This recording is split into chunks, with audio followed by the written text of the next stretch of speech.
Hi there. Welcome to Split Bill. I'm Bill Poss, and I'll be your host today. I will be interviewing Mike Lynch. He's a songwriter. I've known him for some years. He's a songwriter from St. Catharines in Ontario.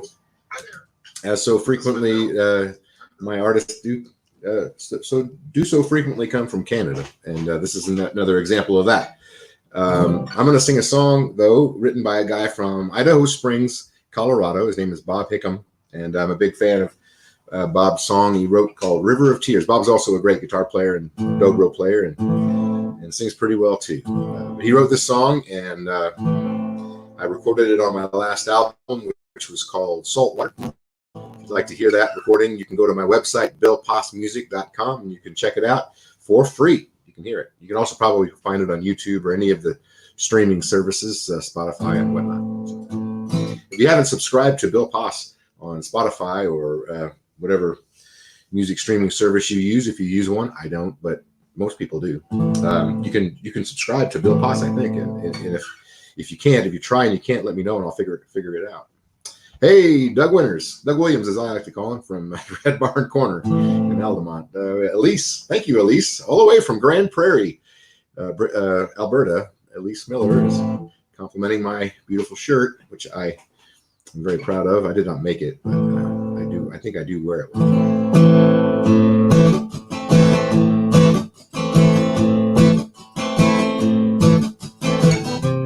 As we wander through this wicked, wicked world, hours turn into days, turn into years. We must find a way that we can safely cross it. Oh, the river of tears. Oh, the river of tears.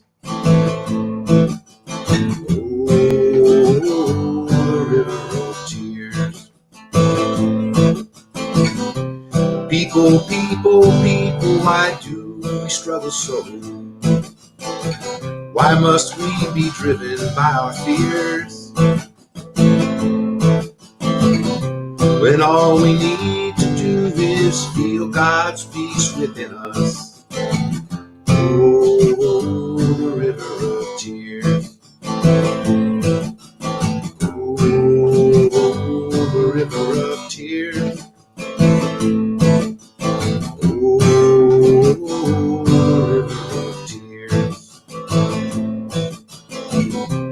And the dealer man, he will fool you with his potions. He will lure you with his smoke and with his mirrors. He will leave you feeling like a helpless piece of driftwood, floating along on a river of tears. Oh, the river of tears.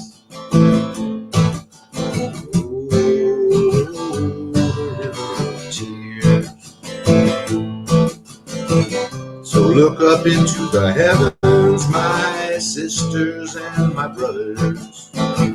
Listen with your hearts and not your ears. And you might find a way that we can safely cross it. Oh,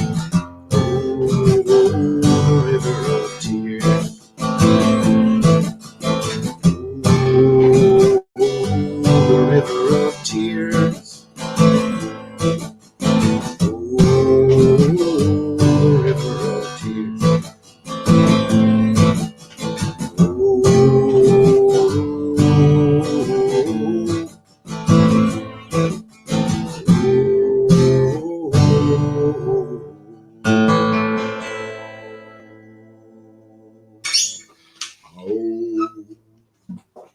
River of Tears by Bob Hickam.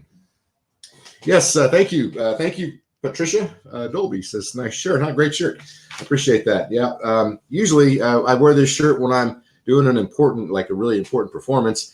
And so usually when I'm wearing this shirt, you can guess that I'm nervous, but I'm not nervous today. I'm talking to an old buddy, Mike Lynch from St. Catharines, Ontario. How you doing, Mike? I'm doing good, Bill. How are you? I'm good. I'm good. I only button the top, these two buttons. The rest of the buttons aren't even buttoned. I'm sitting, I can sit down and I don't have to have my button. Now I can button them. I could, but I don't feel like it.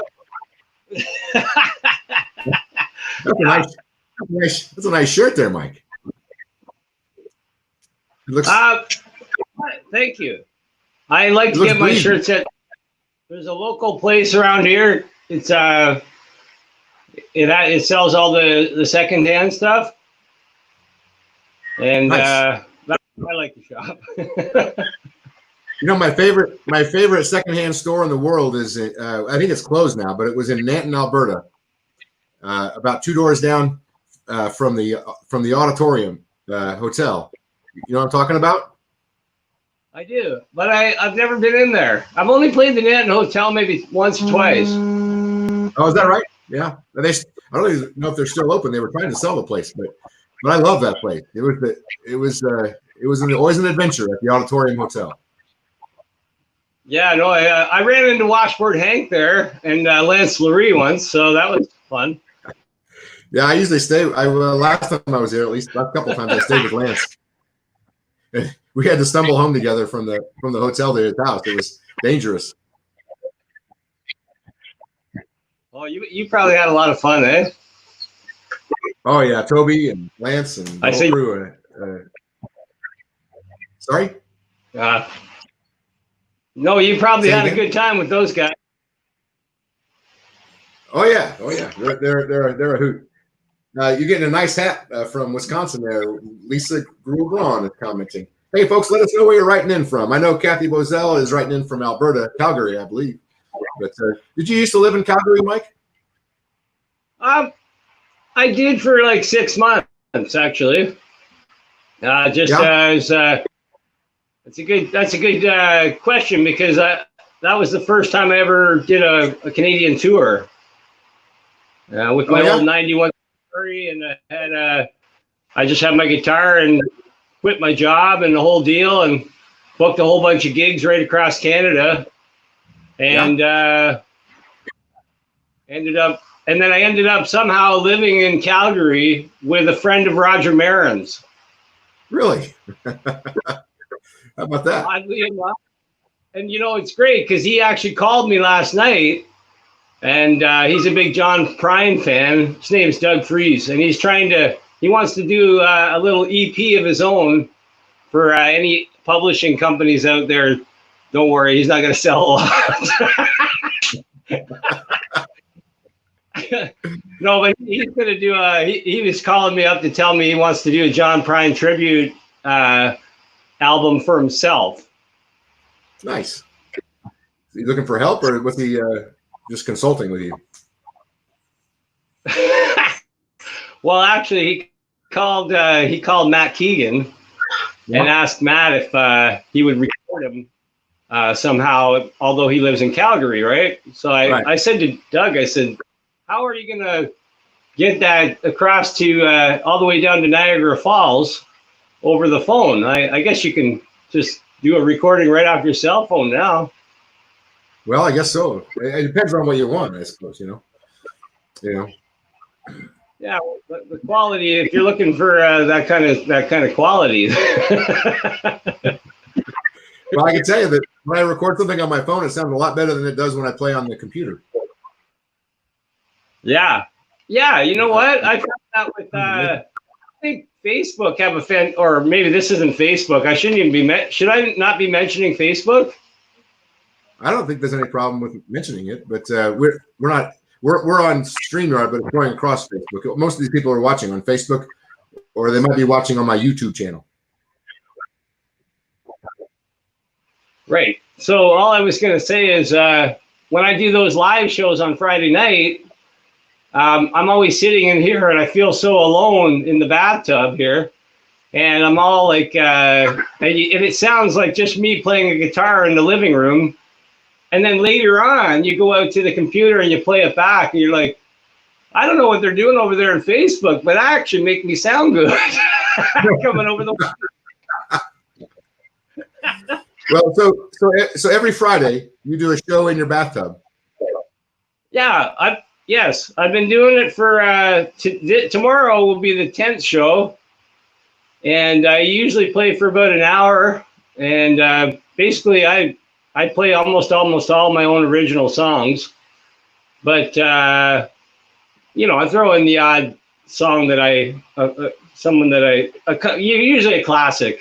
I usually throw in a classic country song, John Denver or something like that. But the amount of people that came out to watch the show every week, and the commenting and everything else was just phenomenal. Like, that's great. Like it was a moment in time here, Bill, where everybody stopped running around like chickens with their heads cut off, right? And there's this moment in time where everybody's actually paying attention to what other things, right?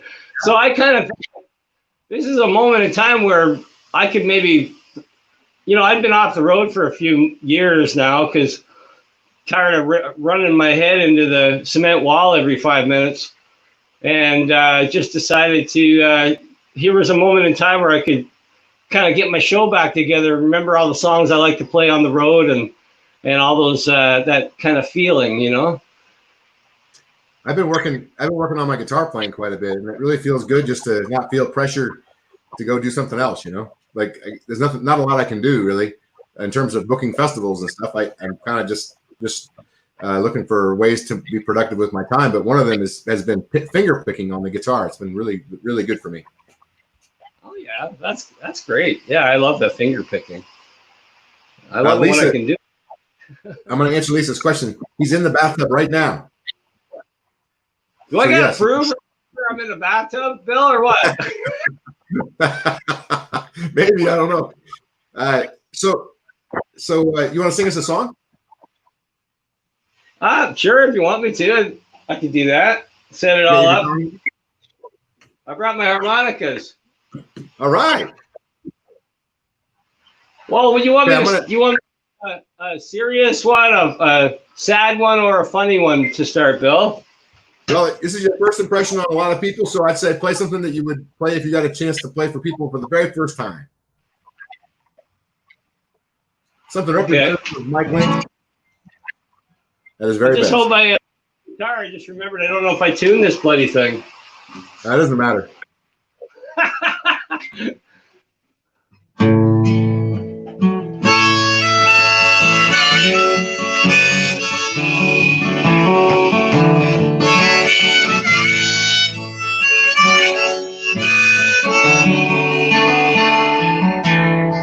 Some guy rolled his car last week down on Main. And in the latest news, copper had proof the ex-wife cut the brakes, and someone spray painted bright letters on the water tower saying, "See you later, sucker, I'm gone. Screw this town. Is everybody gone crazy but me? Did the sky finally fall down? Did the aliens steal my breath? Is everybody gone crazy but me? I can't tell who's in. Say, yeah, I grew up in this town. Everybody used to know my name. Now that's changed. I'm lucky if I get a hello, goodbye. So much is away. Oh, they put another job in that White House. Well, the nation's gone out of control. This world keeps spinning faster and faster. Where it stops, nobody knows. Has everybody gone crazy but me? Oh, did the sky finally fall down? Did the aliens steal my breath? Has everybody gone crazy but me? I can't tell who's in. Say, yeah. Did the doctor Feel a small hole in my head. Last night when I was sleeping, all these tales, all it don't seem the same to me. Can't tell what's real anymore. Can't tell what's real.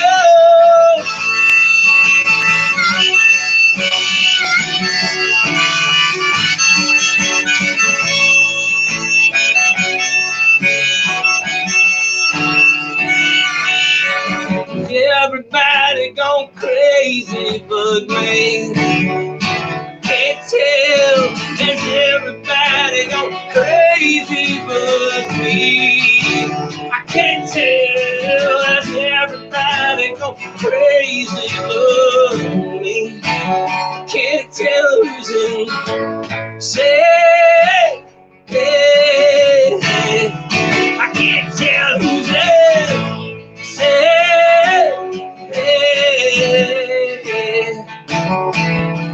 Some guy rolled his car last week down on Main.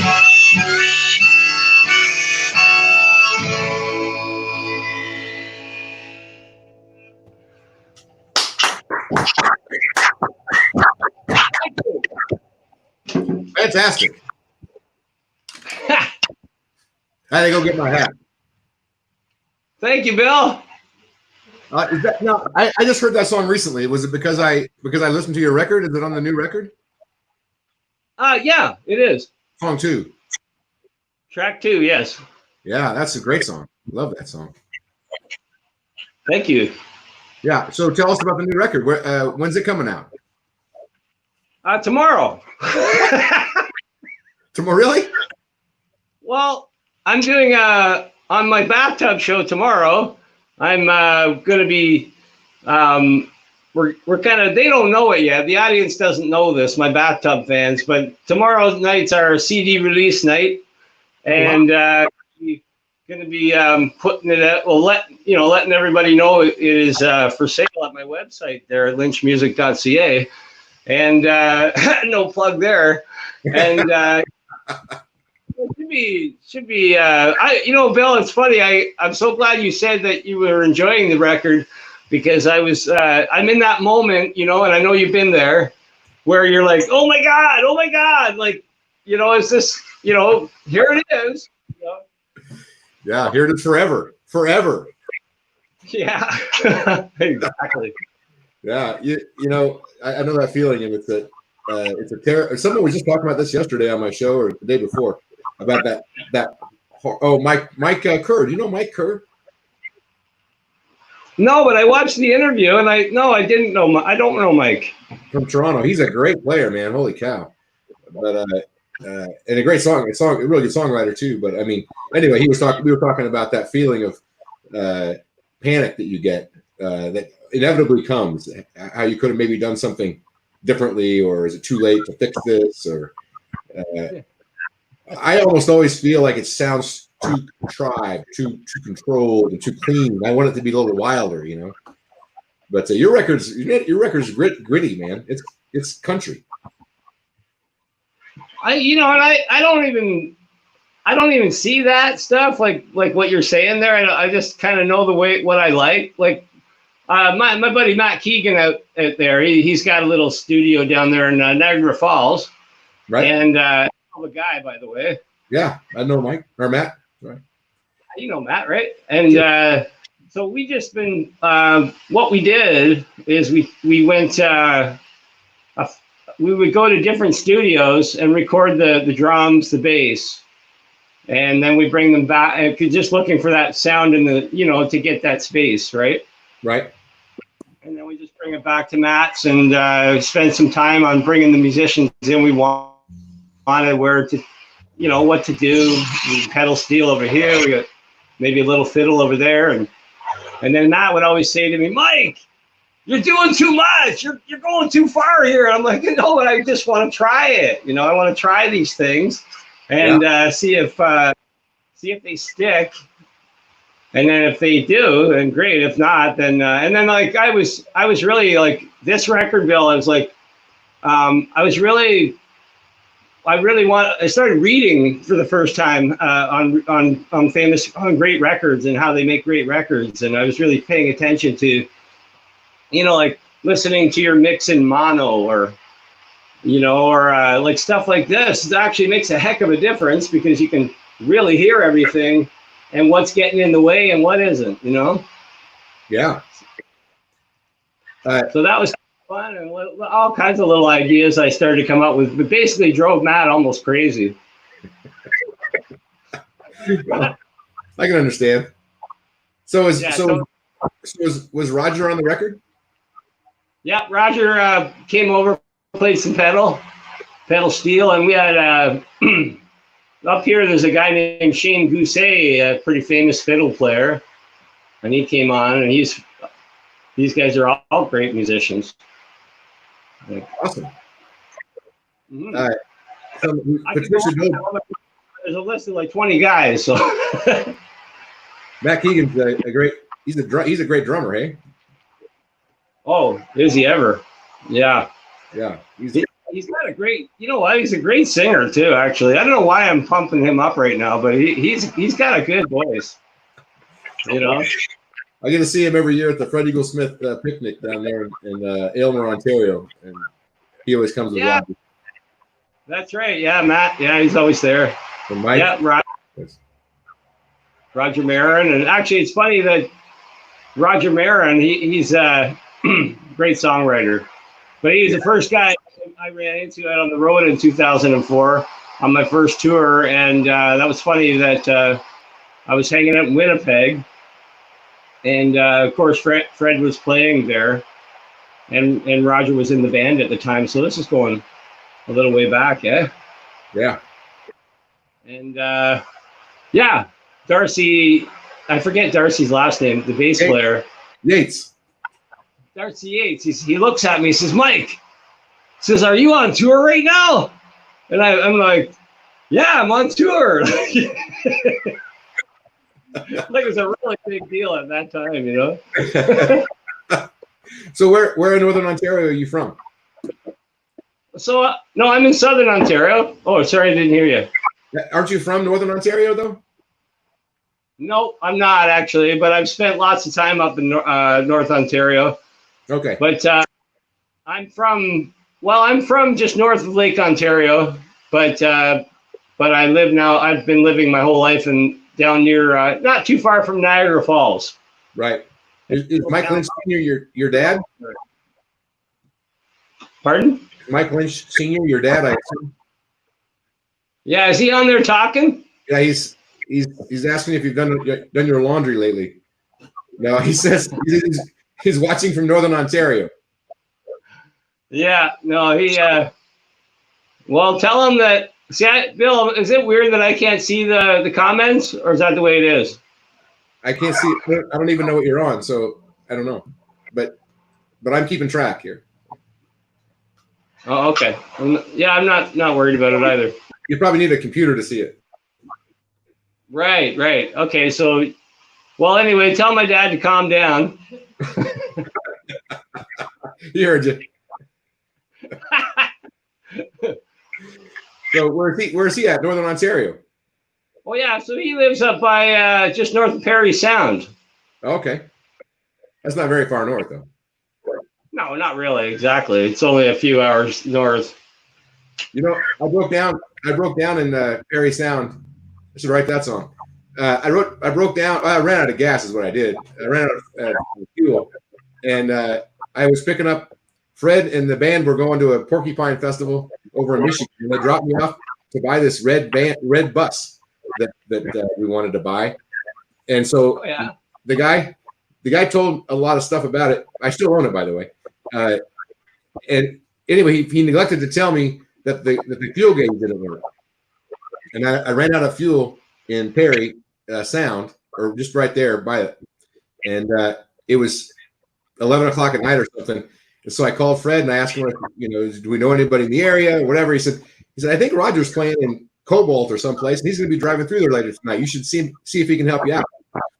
So I called Roger, and Roger and Mike and I think Gordy Tentries was with them too. And they stopped by at like 3 a.m. and they helped me get fuel and then prime that big ass diesel engine.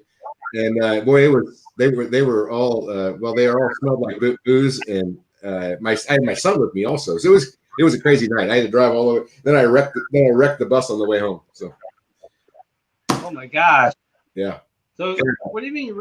What do you mean? After that whole story, you drove home and wrecked the bus? Well, I didn't ruin it.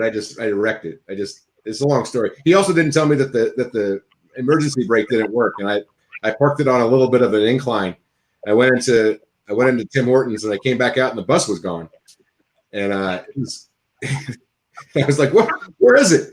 And it had rolled down the parking lot. It had hit a car and tore the back end of a car off, and then it rolled down and it hit a sign and stopped. Thank God, because if it hadn't, it rolled onto the 401 or whatever road I was on, 403.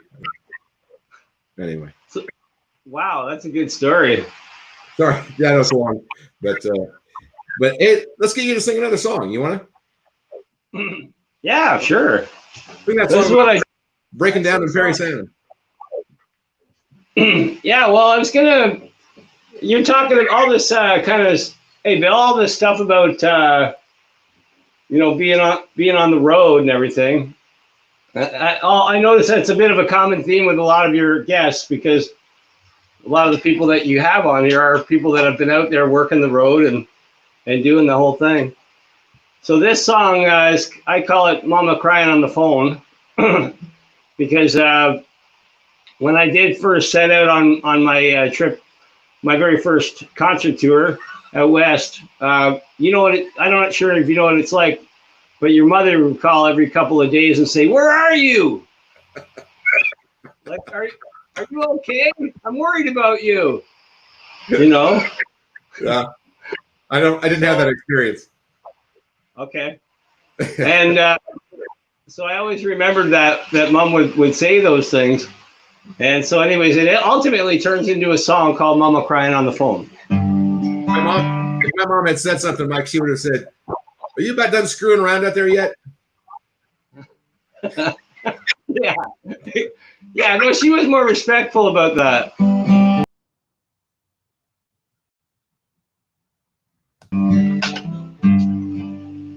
Yeah. Sorry. Yeah. All right, here it is.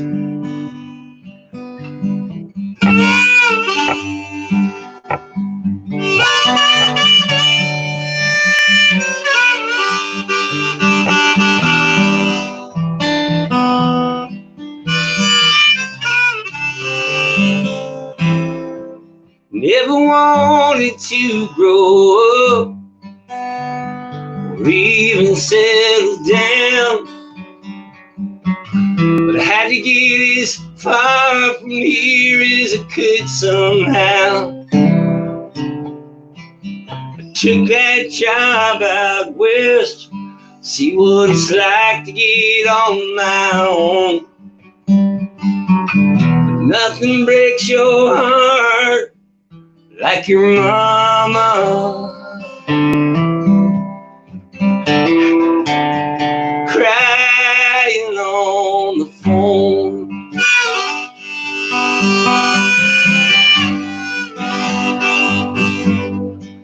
I learned to love the road. I played every town I could. See if these songs I wrote were any good.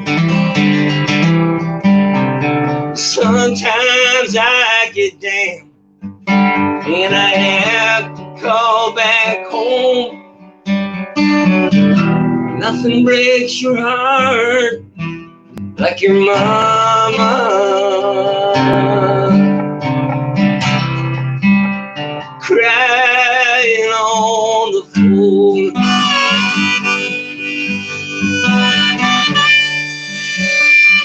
Saying I miss my boy.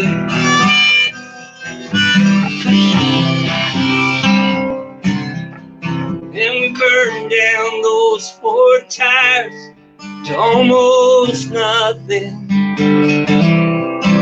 For years get those songs across Canada. People loved us, but I guess I'm older now. Time goes so fast. Lost my big brother Joe now a few years back. Yeah, right out of the blue. Toughest call I've ever known. Nothing breaks your heart like your mama.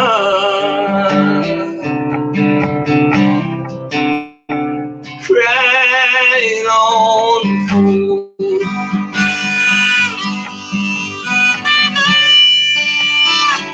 Saying I miss my boy.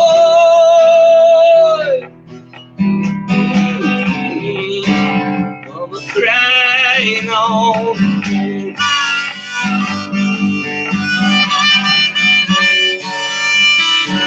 Saying I miss my boy.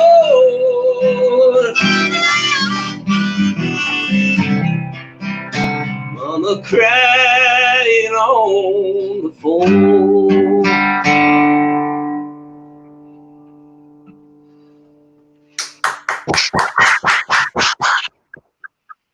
Thank you. Sounds great, man. So, in 2004, when you hit the road, what were the influences you had at that time? Who were you listening to in 2002, 2003, as you're writing the first songs that you would take out on the road? Oh, that's a good question. I think, boy,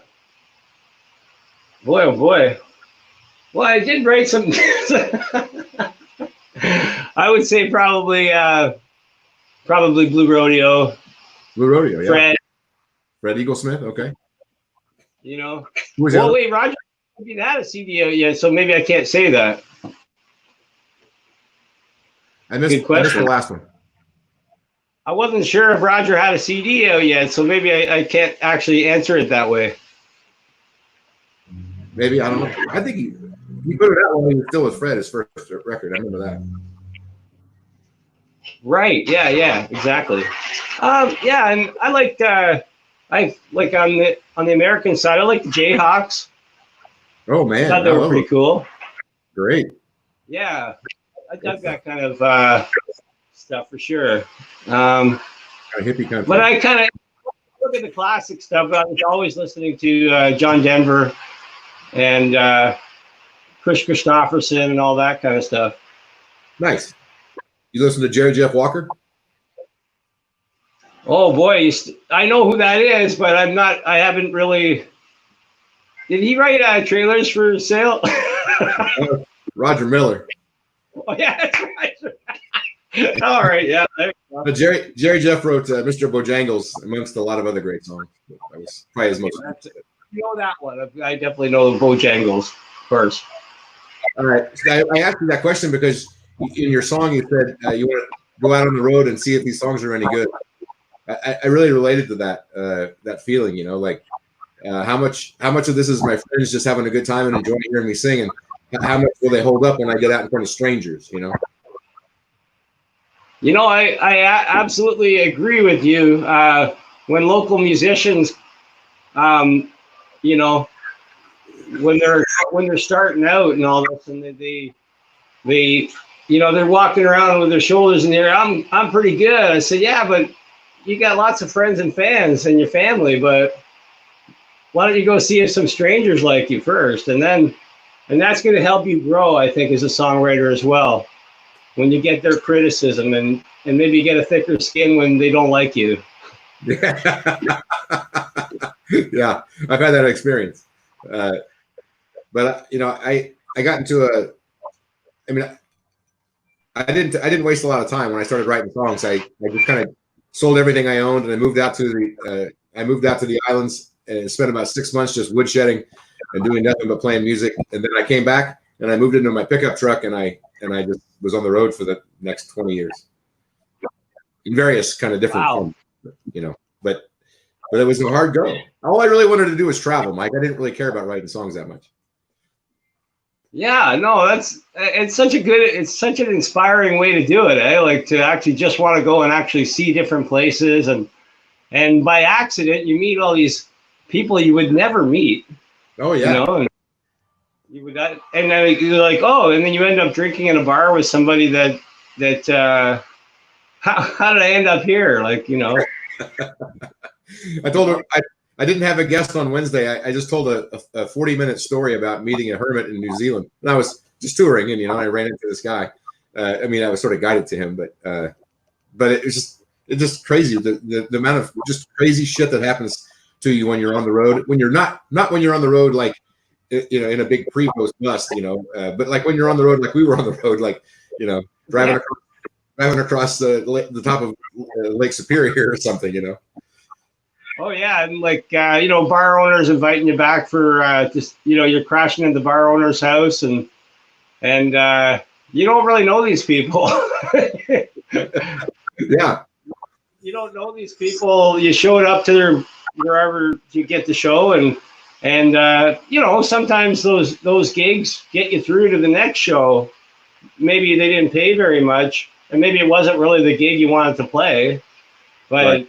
but you did it because it paid a few bills, and maybe they put you up, and maybe they gave you dinner too. And people out there, I don't think we give those people enough credit for how actually nice people can really be. Actually, strangers.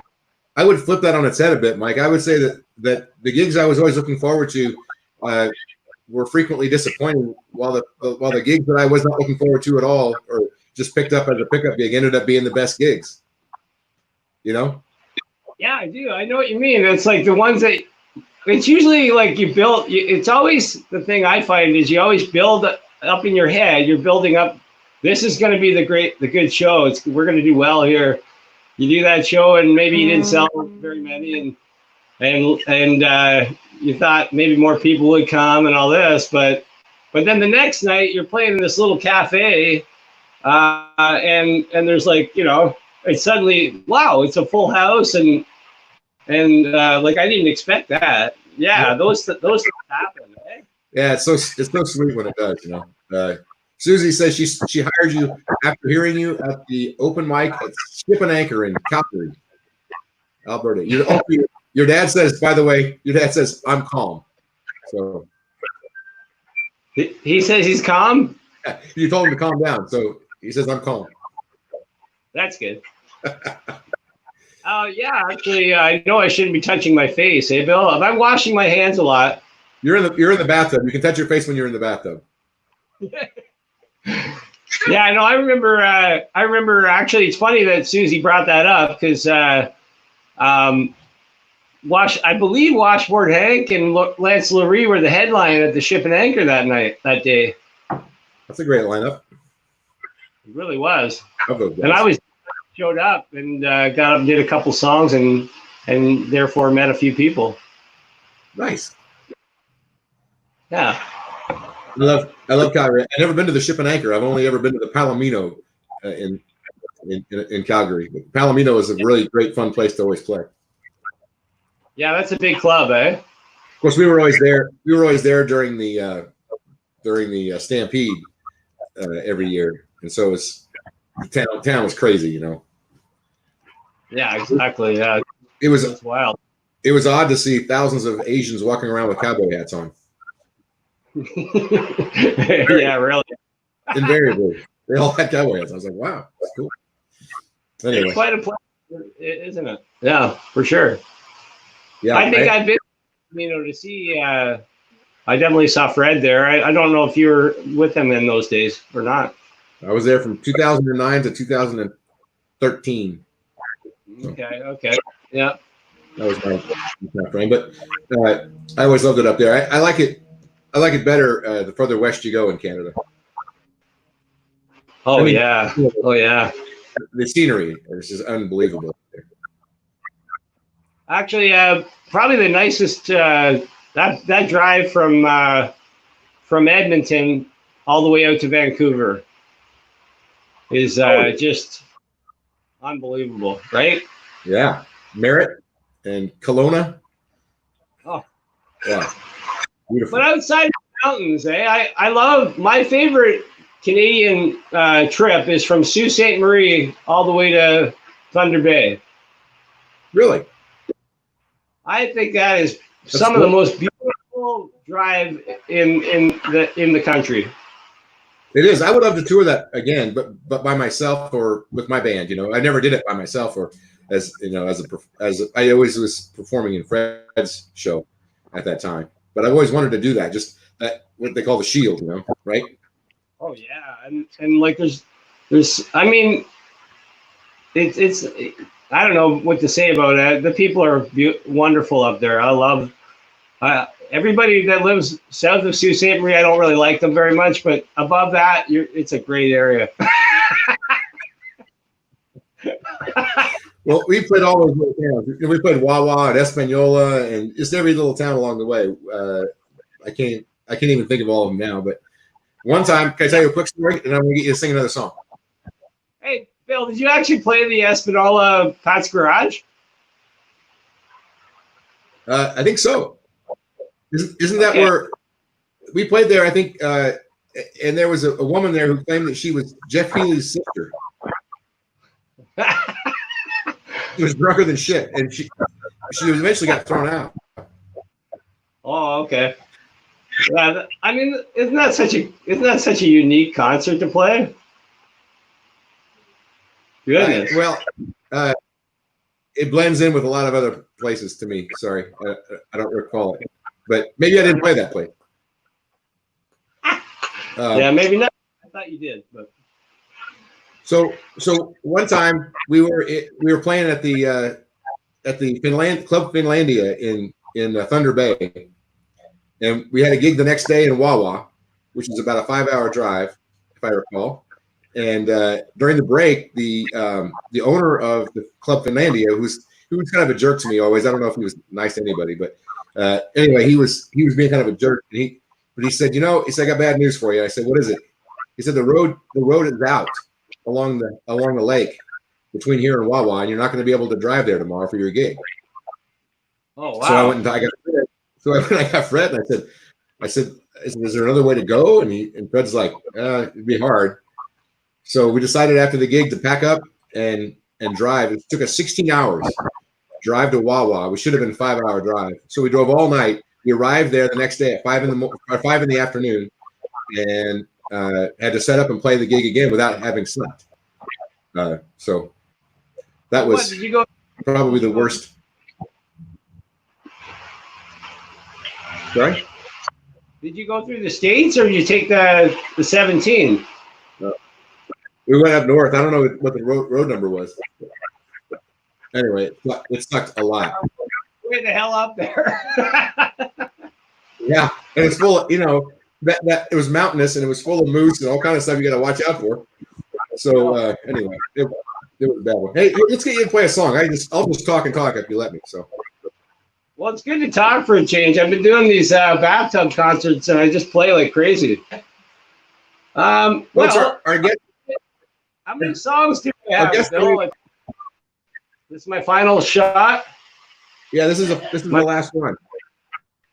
I want to say a couple things first before we play, though. Okay. First of all, I want to say thanks to Mike Lynch for being my guest today on the Split Bill interview, and really enjoyed talking to you, catching up.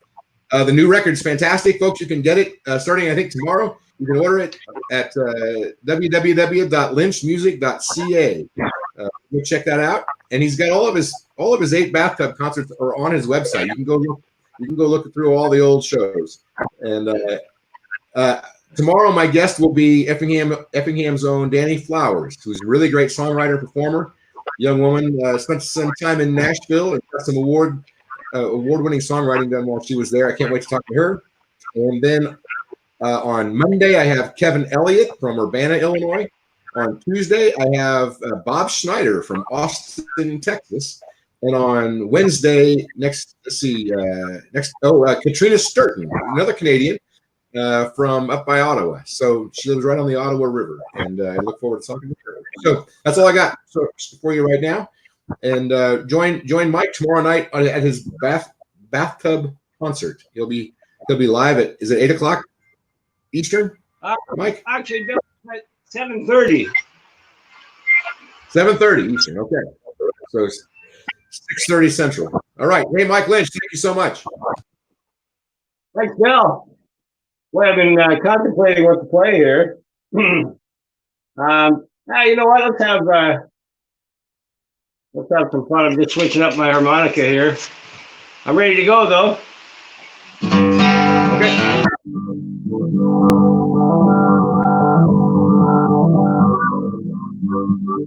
Well, I don't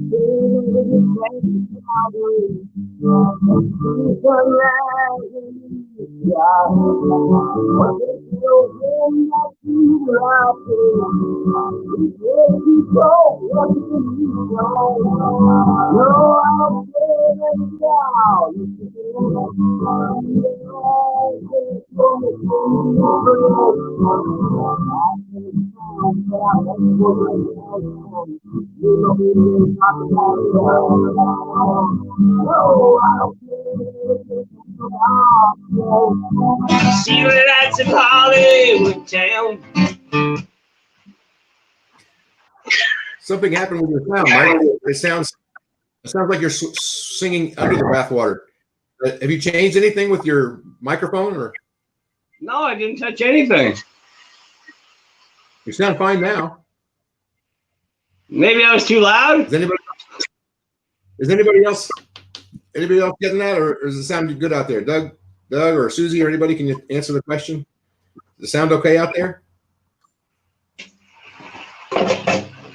No. Maria Ferrago Ripley says Highway 11. Ferraro. I need my glasses. All right, try it again, Mike. I'm sorry. I didn't mean to interrupt you, but I couldn't hear you at all. So try it again. I was just maybe I was singing it too loud, Bill. All right, this one's called I Don't Care. Well, I don't care if I ever get back to Calgary. See the sun rising through the sky. Take that old van back through the Rockies. It's way too cold up in the Yukon. Hey, I don't care if I ever get out east again. Be out of Kansas, so I miss them good friends. Well, myself found by I think I'll go train downtown. Me and my baby been talking about settling down. I don't care if I ever get down to Austin. See the lights of Hollywood town. Write that hit song up in Nashville, where all the wannabes are hanging around. Oh, I don't care if I ever get out east again. New York City, it's a pity, but I don't fit in. Oh, my Sam found, think of a drink downtown. Me and my baby been talking about settling down. I don't know if I ever knew anything. And maybe it was all just some crazy dream. Write a few songs and go traveling. Man, I only really wanted someone to love me. Yeah. I don't care anymore. Well, I don't care if I ever get up north again. Sudbury, Sioux, St. Marie, or the Goulet Gang. I sure ain't gonna miss out Porcupine. You Lisker, Mattawa, them great times. Hey, I don't care if I ever get up to Ottawa, Trois Riviere, Montreal, or St. John. Might say I'm found, but I think I'm gonna drink downtown. Me and my baby been talking about settling down. I don't know if I ever knew anything. Maybe it was all just some crazy dream. Write a few songs, maybe go traveling. When I only really wanted someone to love me. Yeah. But I don't care anymore. Just don't care anymore. I don't care anymore. I can't leave my baby alone anymore. No way.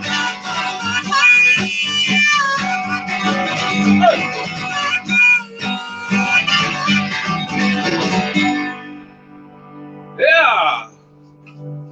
I don't care, Bill. Maybe I do. I don't know. That's fantastic, Mike. Thanks. Well, I sure appreciate you on the show, and good luck with the release. I can't wait to hear it. I mean, I can't wait to get a real copy I can just put on play instead of having to listen to each one individually like I do. Yeah, exactly, Bill. I'll send one down. Thanks so much for having me. All right. Well, I hope to see you sometime soon. You as well. Bye for now.